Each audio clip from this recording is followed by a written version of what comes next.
Bismillahirrahmanirrahim. Assalamualaikum warahmatullahi wabarakatuh. Waalaikumsalam warahmatullahi wabarakatuh. Qala Allah Ta'ala fi kitabihil karim, a'udzu billahi minasyaitonir rajim. Ud'u ila sabili rabbika bil hikmah wal mau'izatil hasanah wajadilhum billati hiya ahsan. Shadaqallahul azim. Para pemirsa Saliuddin Hasim Official dimanapun berada, alhamdulillah di ruang podcast kami telah hadir salah seorang mubalik, salah seorang ustadz, salah seorang da'i. Kebetulan beliau ini juga menjadi rekan kami di kepengurusan Ikatan Da'i Indonesia Kabupaten Kolaka Utara. Nama beliau adalah Ustadz Abu Bakar Parojai. Assalamualaikum Ustadz. Waalaikumsalam warahmatullahi wabarakatuh. Gimana kabarnya Ustadz? Alhamdulillah baik. Keluarga gimana Ustadz? Alhamdulillah baik juga. Iya. Kita insya Allah nanti akan bincang-bincang seputar aktivitasnya Ustadz dalam kegiatan dakwah. Iya. Ustadz boleh diceritakan Ustadz? Mohon maaf, Ustadz ini kan tidak seperti para ustadz kebanyakan. Iya. Dalam artian ustadz punya kendala tentang kesehatan. Iya. Tetapi ustadz ini sangat aktif sekali dalam berdakwah. Iya. Bisa diceritakan barangkali ustadz, mulai kapan ustadz tertarik dengan kegiatan-kegiatan dakwah? Silakan ustadz. Tentang mulai tertarik daripada dakwah, nanti setelah begitu mendengarkan pengajian, walaupun artinya lewat mendengarkan secara jauh, sehingga hati saya terketup mau belajar begitu untuk menjadi orang berdakwah. Karena memang kendala saya sebagai penyandang cacat tunanetra pada awalnya sulit, walaupun saya pikirkan bahwa bagaimana saya bisa menjadi orang pendakwah, bagaimana bisa menjadi orang penceramah, tetapi ya karena petunjuk Allah Subhanahu wa Ta'ala, sehingga saya masuk di salah satu lembaga pesantren Darul Istiqamah. Di situ saya mulai belajar, walaupun doa-doa salatnya nanti di situ baru lengkap,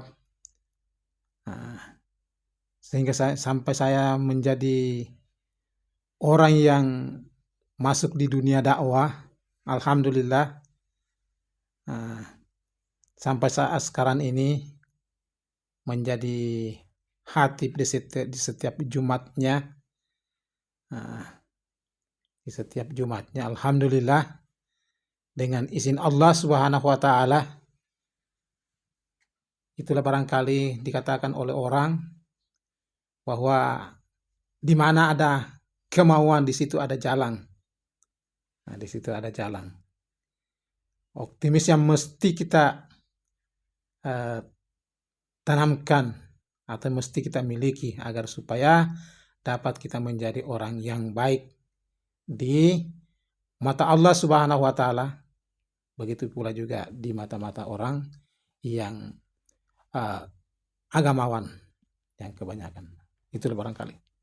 Iya Ustadz, ditahan dulu Ustadz. Saya tertarik ini, tadi kan ada cerita-cerita Ustadz ya. Ustadz tadi mengatakan bahwa atas petunjuk dari Allah, atas hidayah dari Allah, itu tidak bisa kita pungkiri. Iya. May yahdillahu barang siapa yang diberikan hidayah oleh Allah, maka tidak ada yang bisa mencegahnya. Nah, Ustadz barangkali termasuk salah satu dari orang yang mendapatkan hidayah dari Allah Subhanahu wa Ta'ala. Yang mau saya tanyakan, Ustadz, cara Ustadz belajar supaya bisa lebih fokus lagi dalam berdakwah itu, apakah Ustadz misalnya menjadi tangan kanan pendamping Ustadz tertentu selama Ustadz mondok di pesantren, atau adakah cara lain yang biasa Ustadz gunakan dalam istilahnya itu memperdalam ilmu tentang dakwah? Apakah melalui apa itu istilahnya rekaman-rekaman atau gimana Ustadz? Ustadz kan masyarakat ini penasaran juga gimana Ustadz tiba-tiba jadi Ustadz begitu. Silakan Ustadz. Pada waktu itu, setelah saya masuk di pesantren tahun 85, 1996.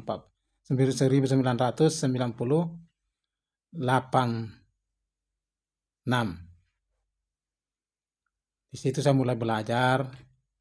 96 atau 86? 86. Ah iya. 86. 1986 saya masuk di pesantren Darul Istiqamah Sinjai. Di situ saya mulai belajar dari guru ke guru.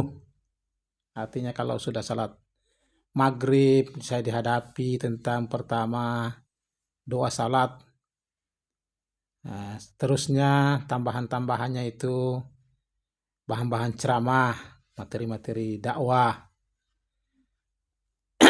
Nah, setelah juga masuk di kelas mengikuti pelajaran formal, nah, seperti orang yang sehat mengikuti pelajaran. Nah, tapi pada waktu itu saya akan rekam daripada apa yang diuraikan oleh guru, sehingga saya bisa ketahui tentang materinya, apa temanya, dan apa ayatnya, dalil-dalilnya begitu. Nah, saya rekam. Kemudian daripada itu, setelah saya lanjut ke SMA-nya, pesantren atau alia, saya sering berhadapan dengan para ustaz-ustaz. Saya disuruh tinggal di rumahnya pimpinan, maka saya sering dihadapi tersendiri oleh beliau, dihadapi hafalan-hafalan saya, dites punya dalil-dalil yang sudah saya terima, dan memang juga saya rajin mengikuti daripada pengajian-pengajian atau tadabbur Al-Quran pada waktu subuh hari yang akan diutarakan oleh pimpinan pondok saya pada waktu itu. Nah, itulah barangkali sehingga alhamdulillah saya mendapatkan petunjuk dari Allah Subhanahu wa Ta'ala. Baik Ustadz, terima kasih. Saya ingin mengajukan pertanyaan yang terakhir Ustadz. Setelah Ustadz berada di Kolaka Utara, menetap di Kolaka Utara, kan Ustadz ini menerima banyak sekali amanah. Kadang-kadang Ustadz pernah ceramah di kapal ya, di feri, kemudian kadang menjadi badal, menjadi pengganti pimpinan di beberapa pondok pesantren. Kemudian Ustadz juga menerima undangan-undangan ceramah dari masyarakat. Bagaimana Ustadz itu mengatur waktunya Ustadz? Untuk mengatur waktu,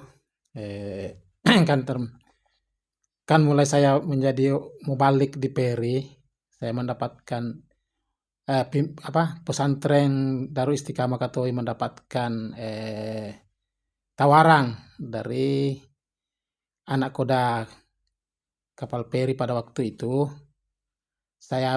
Termasuk saya ditunjuk oleh pondok untuk bertugas untuk menyampaikan khutbah pada waktu itu, karena kapal mendarat di Siwa dari Pelabuhan Tobaku jam 1, makanya diadakan hukbah di tengah laut, termasuk saya khatibnya, dan ada beberapa orang pada waktu itu yang bertugas. Kemudian saya selalu mendapatkan amanah untuk menggantikan pimpinan pondok, di mana pimpinan pondok akan mengikuti undangan rapat atau pertemuan di Kendari atau di mana, saya sebagai penggantinya untuk pimpinan sementara dalam 1 pekan atau 2 pekan. Kepercayaan itu mungkin ya, bagaimana pimpinan pondok saya yang mempercaya saya sehingga memberikan amanah seperti itu. Padahal saya artinya ya pengetahuan seperti itulah. Kalau mendapat menjadi penceramah yang tetap atau sering mendapatkan undangan-undangan, mengatur materi, kan sekarang kan sudah canggih alat komunikasi. Bisa kita simak lewat MP3, lewat daripada HP atau memang bisa juga, apalagi sekarang semakin meningkat alat komunikasi, bisa kita simak lewat YouTube. Sehingga materi itu berganti untuk di mana kita atur ini pengajian ini pengajian untuk nasihat perkawinan, nasihat pernikahan, nasihat walimatul urus, nasihat orang meninggal. Jadi di situ untuk mengatur waktu ya, memang artinya kan mengajar di pesantren biasanya jam 8 sampai jam 9, jam 10. Mesti kita, jika amanah itu, mesti kita akan mendapatkan petunjuk dari Allah Subhanahu wa Ta'ala, apalagi tentang mengatur waktu itu, insyaallah. Iya. Kasih banyak ini Ustadz. Para pemirsa sekalian, banyak sekali hal-hal yang bisa kita gali, kita dengarkan dari Ustadz ini. Insya Allah di lain waktu, di lain kesempatan kita berjumpa kembali. Terima kasih banyak atas waktunya para pemirsa sekalian. Jangan lupa untuk selalu like, komen, subscribe channel ini agar kami selalu bersemangat untuk menghadirkan para pembicara ternama berikutnya. Terima kasih Ustadz Abu. Sampai ketemu pada podcast berikutnya. Assalamualaikum warahmatullahi wabarakatuh.